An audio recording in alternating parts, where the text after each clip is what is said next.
કર્મસ્થાન યદી કોઈ હોય તો એ આપણું પેટ છે.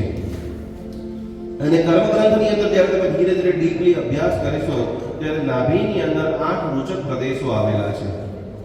માતા અને બાળકનું જે અનુસંધાન છે એ પણ નાળ જે છે એ માતાની નાભી સાથે, બાળકના નાભી સાથે કનેક્ટ હોય છે. આવું બધા હાથ જોડી આપણા બધાનું પેટ જે છે એકદમ નિર્મળ અને ચોખ્ખું બનેલું છે. હાથ આવી રીતે બધા પેટ ઉપર સ્લોલી હાથ ફેરવતા આપણે બધા સતત, જેને બહુ જ ગેસ થાય છે એ વસ્તુ યાદ રાખજો કે ચણાનું ખાવાથી કે બહુ બધું અલગ અલગ ડિફરન્ટ ફૂડ ખાવાથી ક્યારે પણ ગેસ્ટ્રિક આવતો નથી. પણ જેને મલ્ટિપલ વિચારો વિચાર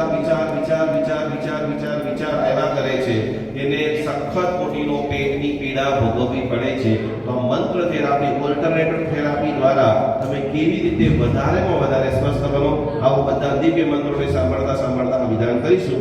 નમો રચનાચાર્યાય સર્વ સાધુભ્યામ નાસ્તં કરાચિ દુમયા સિમરાગમ્ય સ્પષ્ટીકરોષિ સહસાયુગપર્જગં બધા બોલો.